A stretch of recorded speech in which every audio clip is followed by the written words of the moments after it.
الفاتحة لسيد العرب والأعجم وهدية للمؤلف ومشايخنا وأصولنا الكرام ولفتوح العلم خير والحكم الفاتحة.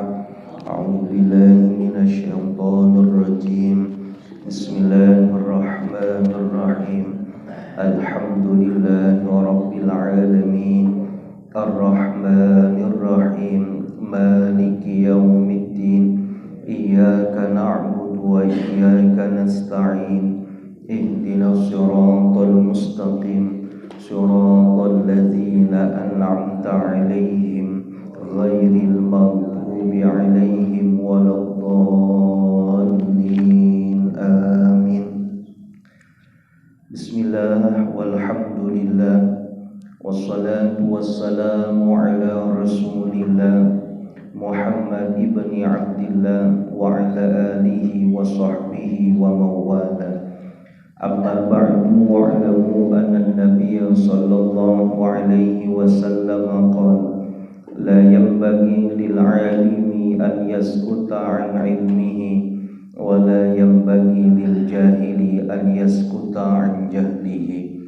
وبسند المتصل إلى الإمام المؤلف رحمه الله تعالى وعدا النفع به وبعلومه وبكم في الدارين آمين. قال: عن أبي هريرة رضي الله عنه عن النبي صلى الله عليه وسلم قال.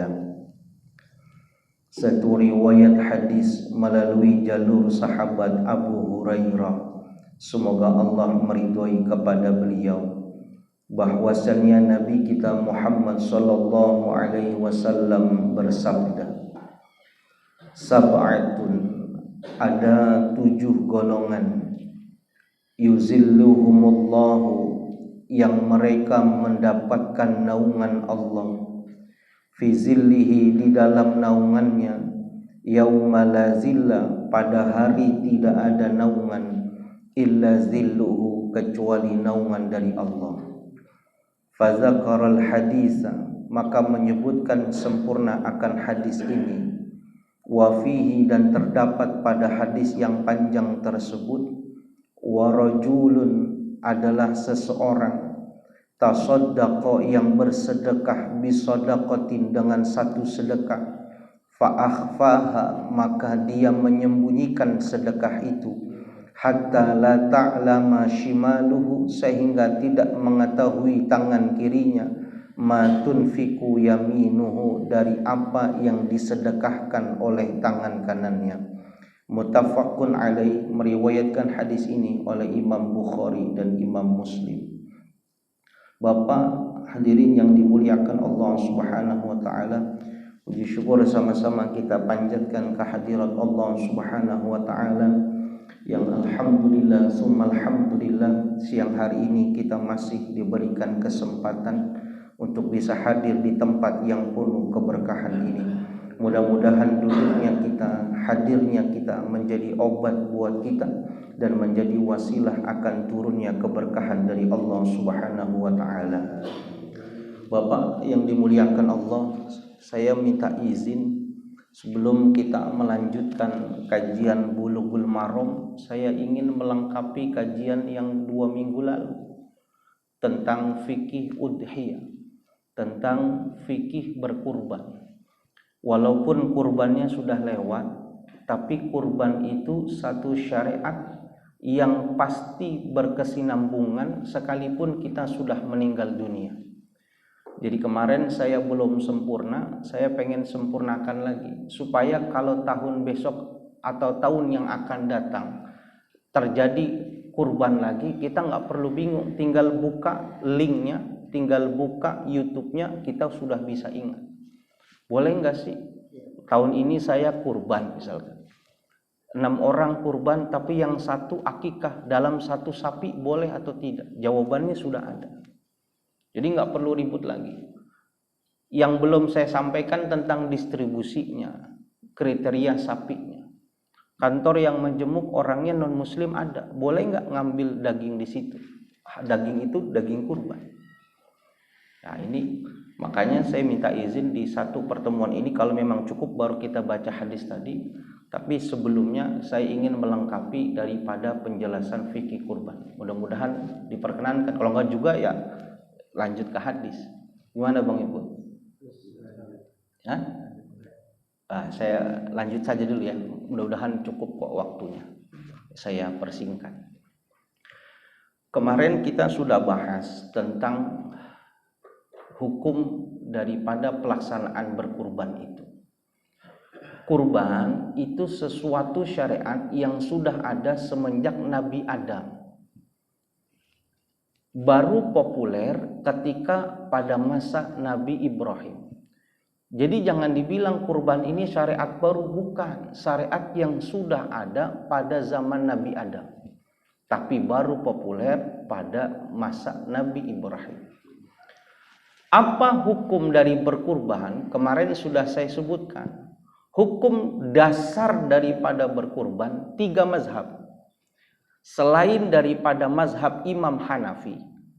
Siapa aja? Mazhab Imam Malik, mazhab kita Imam Syafi'i, mazhab Imam Ahmad bin Hambal. 3 mazhab ini mengatakan hukum berkurban itu sunnah muakkadah. Sunnah yang sangat dianjurkan bagi orang yang mampu untuk melakukan berkurban.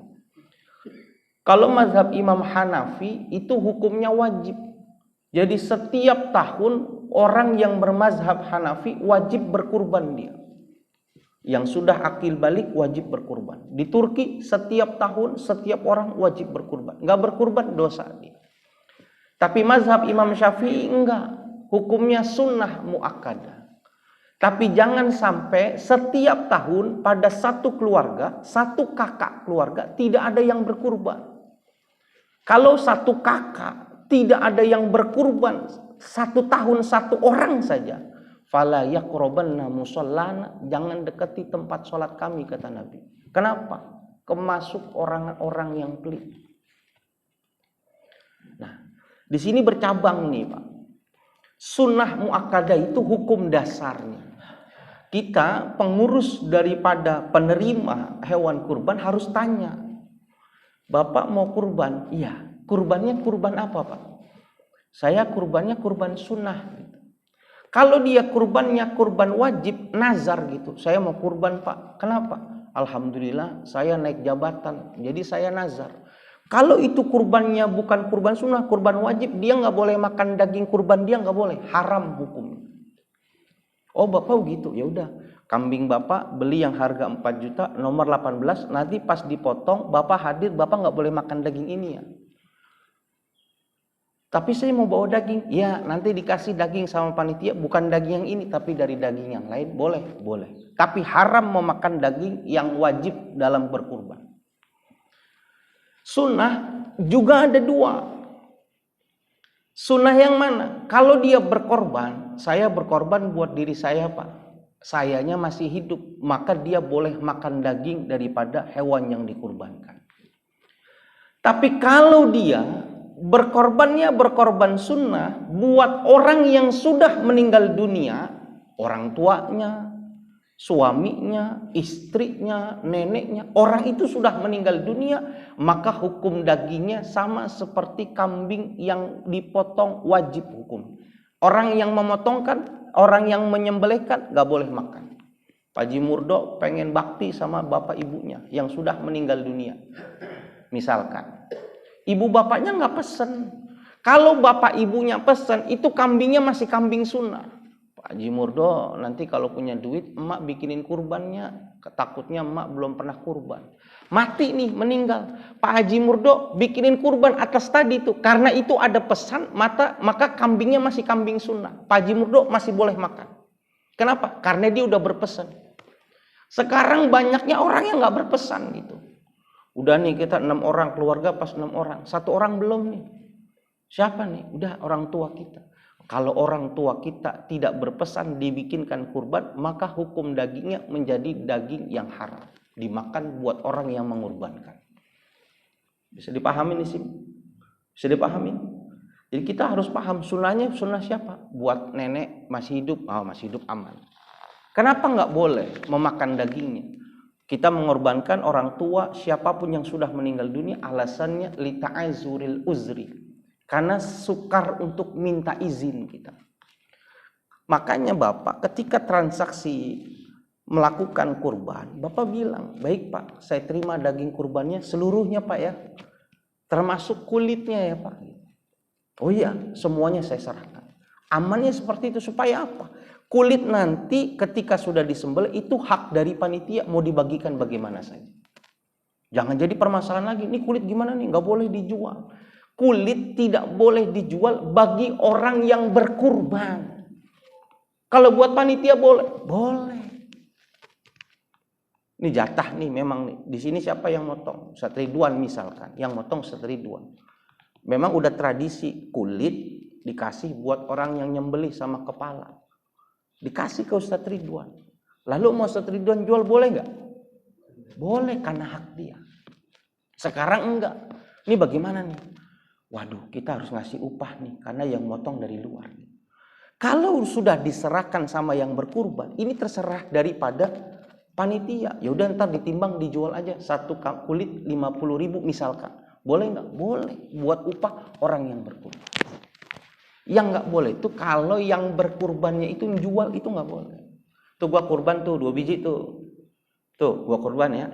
Ntar kulitnya lu bayarin deh tuh, gocap-gocap cepet kemari. Itu nggak boleh, haram. Kenapa? Nggak sempurna kurban. Maka yang bagus Bapak, yang berkurban nih, Bapak yang bagus supaya nggak cacat kurbannya. Benar-benar bagus kurbannya. Bapak tanya sama yang menyediakan hewan kurban. Saya mau kurban nih, berapa kambingnya? 4 juta. Biayanya berapa? Pemotongan kantong plastik berapa? Supaya apa? Tenang kita. Sempurna ngasih. Dia petugas nggak bingung.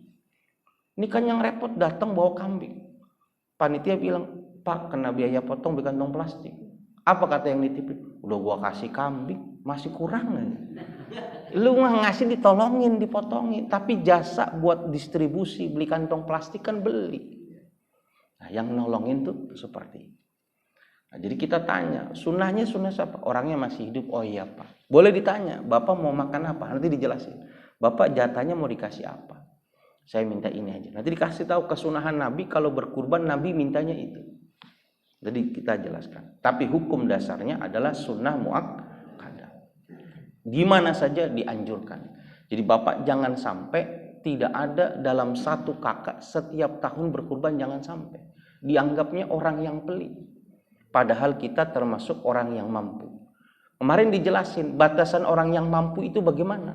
Orang yang punya uang tabungan, yang tabungan itu cukup untuk 4 hari kehidupan. Kalau dia punya uang cukup 4 hari kehidupan, maka sudah dianggap orang itu mampu dan dituntut untuk berkurban. Anggap kemarin kita kurban tanggal 10 nih. Mulai berkurban kan 4 hari. Dari lebaran setelah pelaksanaan sholat id 10, 3 hari terakhir 11, 12, 13. Ini 4 hari nih. Ini boleh kita berkurban. Akhir bulan tasyrik itu, hari tasyrik itu kapan? Sebelum beduk maghrib. Jadi kita motong tanggal 13 tasyrik setengah 6 gitu. Belum azan gitu. Masih boleh nggak? Masih boleh. Tapi mepet banget, tapi boleh. Ini 4 hari ini dianggap 4 hari perbandingan orang ini mampu atau tidak mampu. Sekarang dalam 4 hari dia punya tabungan. Kemarin saya kasih tahu contohnya tabungannya 10 juta. 10 juta. Dia tanya sama tukang kambing, kambing yang sempurna buat berkurban berapa duit? Anggap 4 juta. 10 juta dikurangin 4 juta berapa? 6 juta. 6 juta buat hidup 4 hari kira-kira cukup apa nggak cukup? Cukup apa nggak cukup? Cukup, maka dia dianggap orang yang dituntut untuk melakukan berkurban. Jangan bilang nggak mampu. Atau dibalik aja dah. Uang 10 juta. Tanya sama istri kita 4 hari berapa duit buat biaya makan kita. Sehari bini kita 1 juta ada nggak? Ada nggak 1 juta bini kita? Paling karyawan kan ada kali 1 juta mah. Saya mah nggak. Paling bini kita kasih sehari 200.000. 1 juta buat 4 hari cukup dia. Sisa 9 juta. Itu beli kambing masih bisa. Maka dituntut gitu. Jadi sunnah muakkadah menjadi menekankan ketika orang itu menjadi orang yang mampu. Bisa dipahami? Apa yang dikurbankan? Kemarin sudah jelas, dari definisi kita bisa bedakan, yaitu hewan ternak berkaki 4 yang dipotong dengan cara disembelih, yang hewan itu wajib dizakati, dipotong pada waktu yang sudah ditentukan, dan niatnya karena Allah Subhanahu wa Ta'ala. Dari situ udah paham tuh Bapak ya. Boleh nggak kurban pakai kuda? Boleh apa nggak? Nggak boleh. Kenapa? Bukan hewan yang zakati. Boleh nggak berkurban? Berkurban sama ayam boleh apa nggak? Nggak boleh. Walaupun hewan ternak. Kenapa? Kakinya 2. Jadi jawabnya gampang. Sekarang hewan kurban gitu, udah sempurna. Hewannya kambing, kakinya 4, sehat walafiat. Tapi nggak disembelih, digetok kepalanya sampai mati. Sah nggak kurbannya? Sah apa nggak? Nggak, karena tidak disembelih. Nah sekarang enggak ada, zaman COVID, berapa harga kambing? 4 juta. Saya nggak beli kambing, saya mau sedekah aja 1 juta buat fakir miskin 4 orang. Dianggap kurban atau tidak? Nggak kurban. Kenapa? Kurban harus beli hewan. Udah pinter kan? Nah sekarang kita bicara urutan lagi nih. Kemarin yang sempat bingung. Urutan dari berkurban, yang paling tinggi itu urutan nomor 1 onta. Buat 1 orang. Jadi kalau kita orang kaya, 1 orang, gue pengen kurban yang paling bagus, jangan beli sapi. Sapi gede-gedean sapi, beli onta. Biar kata sapi harganya 80 juta, onta harganya 40 juta, afdolan onta kata Nabi. Buat 1 orang. Naik peringkat yang kedua, sapi atau kerbau. Ini peringkat kedua nih. Buat 1 orang. Buat 1 orang. Peringkat yang ketiga ini kambing, tapi kambing gibas. Buat 1 orang. Kambing domba. Garut. Ini nomor 3. Yang keempat kambing kacang. Kambing Jawa. Ini 4. Yang kelima baru 1 sapi buat 7 orang.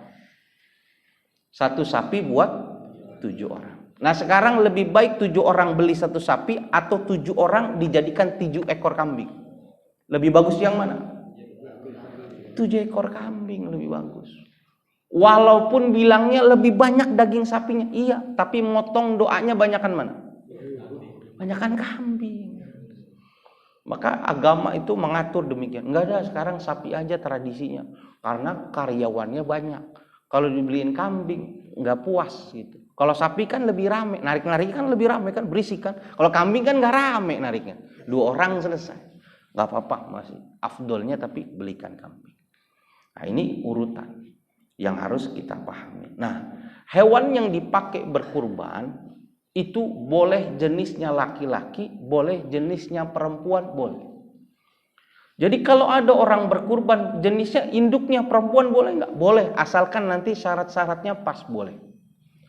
Nggak kudu laki-laki. Begitu pula akikah. Akikah itu yang dijual murah itu bukan kambing laki-laki, kambing perempuan. Sah nggak? Sah. Tapi kalau bilang afdol, afdolan yang jantan. Kambing. Mana? Kambing kacang sama kambing gibas. Maka pilih yang paling bagus, kambingnya kambing gibas, dombanya domba Garut. Laki-laki atau perempuan, pilihnya yang laki-laki. Sekarang laki-laki demen banget kawin ke kandang perempuan, udah banyak anaknya, sama kambing domba perempuan belum pernah hamil, pilih domba yang perempuan yang belum pernah hamil. Itu sampai segitunya Nabi neliti. Tapi kambing jantan masih lebih sempurna daripada kambing yang perempuan. Dan kambing yang dalam keadaan hamil dalam mazhab Syafi'i jangan dijadikan hewan kurban dan jangan dijadikan hewan akikah, jangan. Kenapa? Dagingnya kurus sedikit, dalam syariat nggak boleh. Motong kurban. Ternyata yang kita potong kambing betina. Yang kagetnya lagi dalam keadaan mengandung. Nggak tahu nih perbuatan siapa nih, ya kan? Kita kan kadang pernah datang kan dalam keadaan mengandung, dan janinnya itu jelas di USG itu keluar udah jelas, udah berbentuk. Kalau dia lahir dalam keadaan mati, nggak perlu disembelih lagi karena dia bagian daging dari induknya. Tapi makannya masalah geli atau enggak terserah. Pernah nggak? Di Pondok Aren itu pas dipotong, didedel ada anaknya, utuh kambing, dalam keadaan mati. Bangke nggak bangke, dia bagian daging dari ibunya, nggak perlu lagi dipotong kepalanya. Kecuali lahir dalam keadaan hidup, maka wajib dipotong dulu kepalanya kalau tegel. Kita nggak ngomongin tegel nggak tegel, kita nggak ngomongin masalah berani nggak berani makannya, tapi dalam hukum fikih boleh. Maka kalau beli kambing tanya dulu, ini laki perempuan, perempuan lagi hamil nggak? Oh enggak, nih habis menstruasi kemarin gitu, berarti aman dia. Tapi kalau enggak, wah bisa dipahamin ya. Nah sekarang kita patok baik. Mandul. Nah sekarang kita patokan begini Bapak. Kriterianya gimana tuh? Bapak kan tahu hukum akikah itu sama dengan hukum daging buat kurban. Kita lihat akikah 1.250.000 itu udah sempurna atau tidak itu? Ya kita bahas di sini maksudnya. Kalau belum lalu kita wajib mengulang atau tidak? Kita ini orang Islam itu muslim itu artinya pasrah. Pasrah itu mau diatur, bukan mengatur. Kita orang Islam sudah diatur dalam aturan agama begini nih. Jangan sampai kita bilang koar-koar kita sudah berkurban, sudah akikah, tapi di sono kita nggak ketemu mana akikah kita. Kenapa? Karena nggak sesuai aturan. Kita udah bilang saya udah sholat, sujud sampai biru, karpet sampai tipis, dengkul sampai bengkak. Sampai sono minta pahala sholat, kata Allah nggak ada pahalanya. Kita marah, kok nggak ada? Kata Tuhan, lu kan sholat nggak pakai wudhu, nggak sah di mata Tuhan. Termasuk ini, kita boleh berkurban, cari yang murah boleh, tapi kriterianya bagaimana? Kriteria yang pertama, kalau orang itu pengen dia motongnya menggunakan onta, maka syaratnya apa? Matam malahu khamsu sinina wa dakhala fi sadisa. Onta yang mau dipotong itu umurnya harus 5 tahun ke atas, jalan 6 tahun.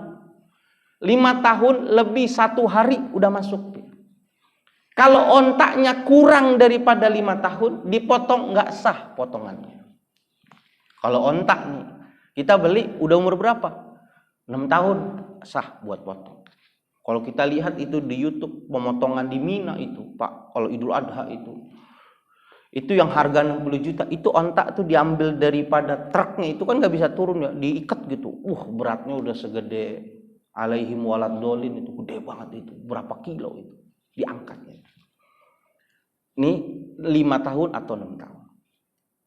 Kalau kita mau motongnya itu kerbau, kita memotongnya sapi, wal ma'zi matamma lahu sanatani wa dakhala fi salisa.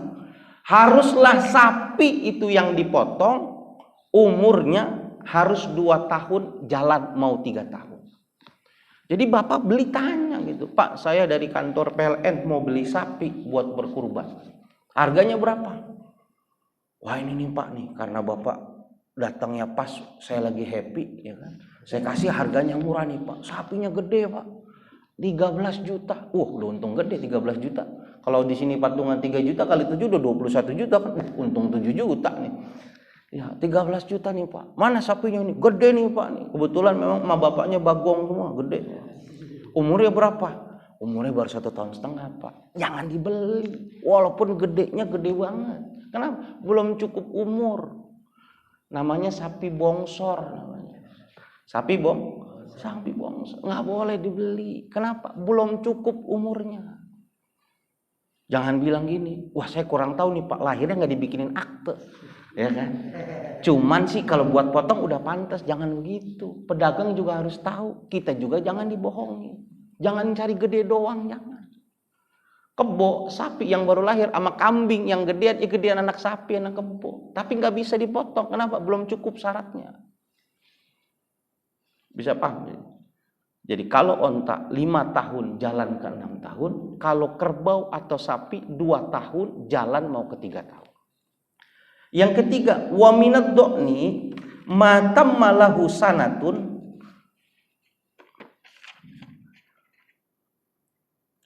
wa minad do'ni matam malahu sanatun au asqata sanahu ba'da sittata asyhurin. Kalau kambingnya itu kambing gibas, kambing, domba, maka syaratnya itu dua. Pertama, dia bisa dianggap pantas untuk melakukan hewan kurban kalau umurnya itu sudah 1 tahun. Kalau sudah masuk umur yang 1 tahun, maka dia boleh dipakai berkurban. Kalau yang gibas, yang domba. Atau ciri yang kedua, umurnya 6 tahun tapi sudah kupak gigi depan. Jadi yang kupak gigi depan itu kambingnya kambing domba, kambingnya kambing gibas, bukan kambing Jawa. Jadi kambing dalam masa sekarang buat berkurban itu cuma 2 diajari Nabi. Kambingnya kambing Jawa atau kambing kacang. Ciri khasnya apa dia? Kalau kena hujan lari nih. Kalau yang kedua kambing domba nih, kambing gibas nih. Yang kalau kena hujan nggak lari, kambing gembel nih. 2 nih. Kalau yang kambingnya kambing gibas itu 1 tahun boleh dipotong. 1 tahun boleh dipotong. Atau umurnya 6 bulan tapi sudah kupak gigi depannya. Ini kalau gibas. Tapi kalau kambingnya kambing Jawa harus sempurna umurnya 2 tahun, jalan mau 3 tahun. Jadi nggak ada kambing Jawa udah kupak belum. Yang kupak itu domba, bukan kambing Jawa. Nah sekarang bapak beli tuh kambing buat akikah. Harganya 1.250.000. Bapak tanya tuh kambing, Mbak, mak. Kita nggak perlu tanya begitu dah. Sekarang saya tanya balik begini. Bang Odi kerja ngurusin kambing. Nih ngurusin kambing Bang Odi. 1 tahun Bang Odi ngurusin kambing. Saya gaji 1.250.000. 1 tahun ngurusin kambing. Kira-kira mau apa enggak? Kerja 1 tahun, gajinya 1.250.000. Miara kambing. 1, mau enggak 1 tahun? Gaji yang ngurusin kambing aja nggak mau. Gimana harga kambingnya cuma 1.250.000? Kalau dipakai berkurban sah apa enggak? Nggak sah. Pakai akikah sah apa enggak? Nggak sah. Nah sekarang kita sudah terlanjur seperti itu. Wajib mengulang apa enggak? Terserah bapak. Tapi secara syariat wajib diulang. Kalau bapak yang nggak tahu nggak masalah. Yang tanggung dosa dia tuh yang 1.250.000. Emang udah ada pak ini? Oh enggak pak, ini 8 bulan. Udah kupak belum? Ini penting udah 8 bulan. Nggak bisa, 6 bulan kalau udah kupak. Kalau nggak kupak nggak boleh. Kambing Jawa harus 2 tahun. Kalau belum 2 tahun nggak boleh. Bisa dipahami. Wala yujzi'u ma fihi jarabun wala yasiran. Tidak boleh hewan yang kita jadi kurbankan ada kudisnya walaupun sedikit. Kemarin tuh mulutnya, kukunya bermasalah, udah nggak sah kurbannya. Wala ma fihi huzalun, atau kondisi kambingnya kurus gitu. Udah sih 2 tahun setengah tapi kurus banget. Kayak daus mini gitu. Kurang itu tingginya, nggak boleh juga. Harus yang sempurna. Au aradun, atau dalam keadaan picek. Nah ini juga masalah nih. Kita beli kambing pak, hewan kurban beli gitu. Normal. Matanya normal, kupingnya nggak boleh putus normal, giginya normal, kakinya normal. Taruh di masjid, ya kan? Taruh di masjid gitu. Anak kecil ngeliatin, diselpet kambing kita, diselpet kambing kita, kena matanya, picek 1, nggak sah kurbannya. Harus nunggu sembuh dulu. Kambing nggak boleh sakit mata, nggak boleh, harus diobatin dulu. Bahkan ketahuan badannya dalam keadaan kurang sehat, nggak boleh dipotong dia buat kurban. Saking apa? Harus sempurna. Karena hewan yang dijadikan kurban itu seperti lambang kendaraan yang bakal besok kita naikin. Gak boleh. Bapak pulang kampung negeri akhirat, naik mobil, mobilnya rusak gitu. Orang gak nyaman. Begitu juga dengan hewan kurban, harus sempurna. Maka kita bilang sama yang jaga, ditolong ya, jangan sampai hewan saya kena cacat. Anak kecil kan pakai lidi, pakai batu. Sehingga apa? Picek matanya gak sah potongan. Sampai harus demikian. Wala man faswala minhu jusun makulun walau yasiran ilal khosiyah. Tidak boleh pula memotong hewan kurban yang ada anggota tubuhnya itu terpisah pada dirinya. Mohon maaf, kupingnya nggak ada, atau matanya picek 1, kakinya pincang 1, kakinya putus 1, nggak boleh. Ilal hasniyah, kecuali hewan yang dikebiri. Kalau kita kurban pakai hewan yang dikebiri, maka hukumnya sah dan boleh. Karena Nabi pernah berkurban dengan hewan yang dikebiri. Apa yang dikebiri? Terijilannya dipotong. Nggak ada terijilannya, sehingga kambingnya nggak ada syahwatnya, gede badannya. Boleh nggak? Boleh. Jantan boleh nggak? Boleh. Betina boleh nggak? Boleh. Yang nggak boleh dalam keadaan hamil dan dalam keadaan cacat, maka nggak sah daripada berkurban. Wa yahrumul aklu minad dhahiyatil wajibati wa yajibu tasaddaqu biha kulliha. Dan orang yang potong kurban tapi niat kurbannya itu kurban wajib, maka haram hukumnya memakan dagingnya. Kalau yang motongnya motong wajib, nazar tadi, motongin orang tua yang sudah meninggal, maka nggak boleh makan daging. Tapi kalau yang motongnya itu kambingnya kambing sunnah, maka boleh dia buat memakan daging kurbannya. Kalau mengikuti Nabi Muhammad SAW, bagaimana caranya? Kalau mengikuti Nabi Muhammad, kalau kita berkurban, sunnahnya itu yang motong hewan kurban kita sendiri orang yang mau berkurban. Kalau kita nggak bisa memotong hewan kurban, maka kita hadir pada saat pemotongan hewan kurban kita. Sekarang kita ditanya sama pengurusnya, ini kambingnya kambing sunnah nih, orangnya masih hidup, saya masih hidup. Ditanya sama pengurus, Bapak mau makan apa dagingnya? Kalau Bapak tidak mau memakan sedikit pun, maka hukumnya boleh, bagus. Tapi meninggalkan kesunahan Nabi. Nabi bilang, ambil kesunahan makan daging hewan yang kita kurbankan. Apa yang diambil? 2. Pertama, kabidiha, hati daripada hewan yang kita kurbankan. Hatinya, kambingnya ambil. Hewan kurban itu nanti saya minta tolong jangan ditukar, hatinya mau saya ambil. Yang kedua, lukmatan minal lahmi, 1 genggam kerat daging saja dari hewan yang kita kurbankan. Ngambil aja daging hewan, seiris saja Pak, sepotong, buat sunnahnya doang. Buat nyate, kalau di sate paling jadi cuma 5-10 tusuk. Udah itu aja. Kenapa Nabi ngambil kabidiha, ngambil hati dari hewan yang dikurbankan? Kenapa? 3 alasan. Nabi mengisyaratkan pertama nanti orang ketika masuk ke dalam surga, makanan hidangan pertama yang diberikan kepada ahli surga itu makan hati. Makan hati. Itu makanan surga pertama ketika orang masuk surga. Yang kedua, hati ini sebuah simbol. Orang yang berkurban bilang begini, hewan kurban yang saya kurbankan silahkan. Silahkan jadikan hewan kurban. Semuanya saya sedekahkan kecuali hati. Kenapa? Hati ini lambang diri saya. Hati hanya buat Allah. Jangan dikasih kepada orang lain. Hewan yang lain kasih. Tapi hati jangan. Simbol hati kita hanya buat Allah. Yang ketiga, hati itu jumlahnya kecil. Kita minta sama pengurus, masa nggak dikasih? Makanya dikasih.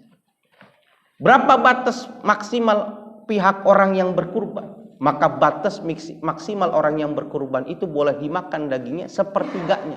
Itu paling banyak. Kita motong 1 ekor kambing, punya kita atas nama kita.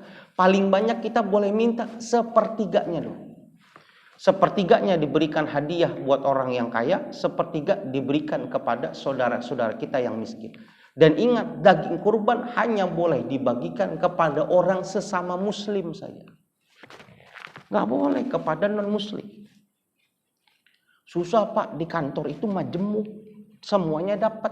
Pakai simulasi makanya. Pakai simulasi. Bagaimana nih simulasinya begini? Berapa nih kambing jadi berapa orang? Oh iya, disedekahin buat 10 orang misalkan. Nih misalkan buat 10 orang. Kasih 10 orang jatahnya. Satu Ridwan, Bang Odi, Bang Ipul, Bang Asep, Baji Murdo. Udah nih. Buat Bang Elwin. Udah 10 nih. Udah 10 nih jatah mereka.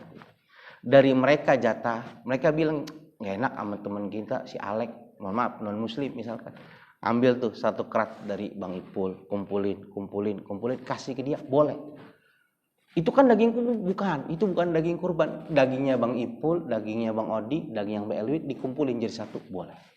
Tapi kalau langsung dari daging kurban yang belum ditentukan, maka nggak boleh. Makanya ulama ada yang bilang begini, saking ketatnya gitu, udah beli aja kambing mabok bahasanya. Kambing mabok itu kambing yang nggak sesuai kriteria. Kalau beli daging dongan gak enak tuh. Enggak, beli kambing mabok. Kambingnya di luar kriteria, cuma sekedar hadiah buat mereka yang non muslim. Kenapa? Ini hidangan hanya buat orang muslim. Kalau mau ya itu pakai secara simulasi. Simulasinya begitu. Daging Bang Ipul kasih nih jatahnya. Nanti dari Bang Ipul kumpulin satu plastik. Jangan dibilang repot banget begitu, terserah. Tapi kalau situ mengasih langsung dari tempatnya, maka itu nggak sesuai dengan tujuan, haram hukumnya. Jangan buat kita. Sama seperti orang yang kambing nazar nih. Pak Haji Murdo motong, iya saya nazar. Kenapa? Gara-gara saya pindah kantor, saya nazar. Bisa balik lagi maksudnya ke sini. Saya nazar nih. Pak Haji Murdo jangan dibilang berarti Pak Haji nggak boleh makan daging ini. Iya nggak boleh daging yang ini, tapi daging yang lain boleh nggak? Boleh. Tuker aja boleh. Jadi simulasi harus dilakukan. Kayak enak nih sama teman kita. Udah beli sapinya harga yang standar, lebihnya beliin kambing mabok. Buat apa? Ngasih saudara-saudara kita yang non muslim. Beda kalau udah di luar. Ustaz Ridwan dapat jatah misalkan dapat jatah 2 kilo. Sampai keluar ketemu gitu Pak Pendeta baru selesai dikasih daging sama Ustaz Ridwan. Boleh nggak? Boleh, daging Ustaz Ridwan itu, bukan daging kurban yang dipotongkan. Sepertiga doang paling banyak. Jangan minta setengah ekor, pundak ke belakang ya 2 kaki, itu mah nggak boleh. Nah sama seperti memahamin orang yang motong sapi 7 orang. Itu bukan setiap orangnya dapat sepertiga, enggak. Ditanya dulu 7 orang itu. Bapak motong kolektif nih, ber-7. Ya, Bapak ber-7 pengen ngambil apa? Kalau dia bilang, kita ngambil sapi, pahanya yang kanan, yang depan gitu. Maka diambilin paha kanan yang depan, 1 biji dibagi buat 7 orang. Bukan 7 orang ini ditanyain beda-beda. Saya paha depan 1 dah. Yang ini saya paha kiri dah. Ini paha belakang lah. Ini saya daging sono gitu. Saya udah kepala kaki semuanya dibawa. Ya lu nggak sedekah namanya, buat lu sendiri. Jadi kalau yang sunnah itu dia dianjurkan makan walaupun sedikit dan yang diambil hatinya. Itu sunnah banget. Mau disedekahkan semua boleh, tapi meninggalkan keutamaan. Tapi kalau daging yang sifatnya itu adalah sifat wajib, maka haram buat kita untuk makan dagingnya, nggak boleh. Termasuk sunnah bagi orang yang sudah meninggal dunia. Dan daging kurban sunnah diberikan dalam keadaan mentah, bukan keadaan matang. Makanya orang yang menggabungkan antara hewan sapi, antara yang kurban dengan yang akikah dijadikan satu boleh nggak? Boleh hukumnya. Tapi kesunahan dari akikah kalah dengan kesunahan berkurban. Akikah sunnahnya dikasihnya mateng. Sunnahnya dimasak manis. Jangan dimasak pedes, asam manis, jangan. Karena manis itu simbol supaya anak ini gedenya manis, enak dilihat. Kan kita pernah lihat tuh, anak dilihat ngeselin banget. Nah itu dulu digulai tuh sate Padang tuh. Jadi asem ngelihatnya. Jangan dimasaknya manis. Supaya apa? Anak itu terlahir manis gitu. Terus persendian jangan dicacak. Kalau kambing akikah itu dipotong sesuai persendiannya, nggak boleh dicacak kecuali iganya. Tapi kalau dia gabung sama hewan kurban, yang 5 kurban, yang 2 akikah, maka kesunahnya hilang, dicacak jadinya berkurban. Makanya jangan digabungin. Tapi dibilang boleh nggak? Boleh. Sekarang kurban dulu atau akikah dulu, lihat waktunya. Kalau bapak nanya sekarang kurban dulu apa akikah dulu? Akikah dulu. Kenapa? Kurbannya masih lama. Karena mabung lagi masih bisa. Tapi kalau udah mepet besok lebaran haji, bapak nanya akikah dulu, kurban dulu. Ya kurban dulu, besok waktunya kurban. Bisa dipahamin semua. Nah ini gambaran umum tentang masalah fikih berkurban. Mudah-mudahan bisa melengkapi dari kajian kita pada beberapa minggu yang lalu. Saya kira cukup sekian. Minggu yang akan datang baru kita masuk tentang kajian hadis tentang sedekah-sedekah yang sunnah. Barangkali ada yang ingin ditanyakan atau sudah dicukupkan karena sudah pukul 1 siang. Sudah cukup? Ya. Ya baik. Waalaikumsalam.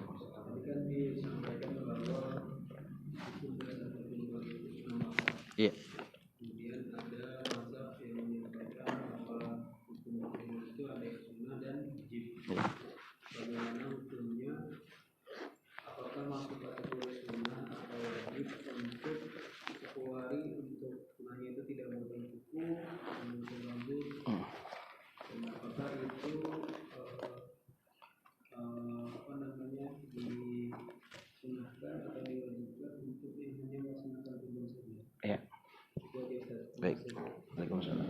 Saya jawabnya garis besarnya ya. Perinciannya minta sama Pak Haji Murdo kalau nggak salah dah. Ya, karena setiap tahun itu juga pertanyaan. Pak Haji Murdo saya ngirim ke Bang Edi PLN yang di Lenteng Agung. Nah, sekarang kesunahan tentang kuku dan rambut. Ini ada 2, bahkan ada 3 jawabannya. Secara garis umum, memang kesunahannya ini berlaku lebih utama itu buat hewannya. Jadi hewannya jangan dibotakin dulu, kukunya jangan dipotong. Tapi lebih mulia lagi ketika orang yang niat berkurban juga melakukan hal yang sama. Tidak memotong kukunya, tidak memotong rambutnya. Sebelum pelaksanaan hewan kurban. Dari mulai awal Zulhijjah sampai tanggal 10 pada saat dia mau berkurban. Bahkan kalau dia di hari tasyrik disunahkan pula tidak.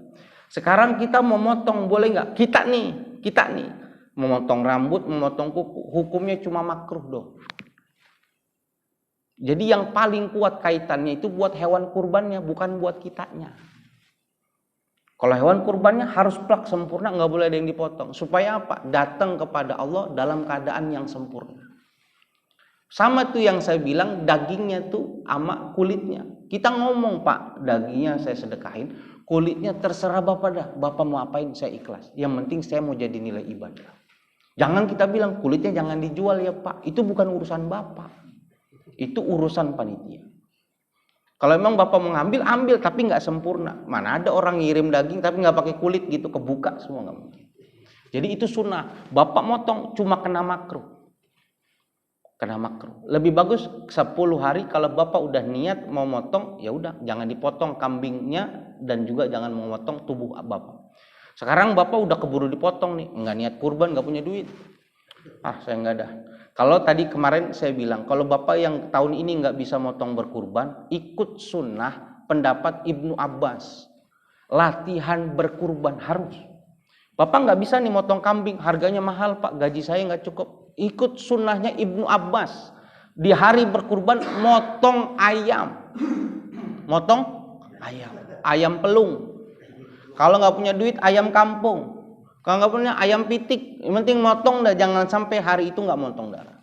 Ternyata kita hari haknya nih, udah motong rambut, udah cukur ya kan, kumis udah dicukur, kuku udah dipotong, hari haknya kita ditelepon gitu dari atasan, nih gua transfer duit 10 juta buat lo. Kenapa?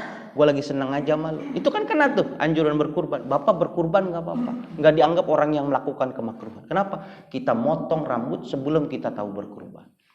Jadi Bapak mau botak kayak mau motong atas bawah kuku, itu cuma nggak sampai makruh kalau memang dia dalam keadaan tidak memotong. Kalau dia berkurban pun nggak sampai haram. Bisa dipahamin. Jadi jangan gara-gara itu, wah gue udah keburu cukur rambut lagi. Berkurban nggak? Tahun besok aja dah. Nggak bisa, nggak ada urusannya cukur rambut sama potong kuku, kambingnya yang utuh. Bisa dipahami. So far any question? Just enough? Thanks for your attention. Assalamualaikum warahmatullahi wabarakatuh.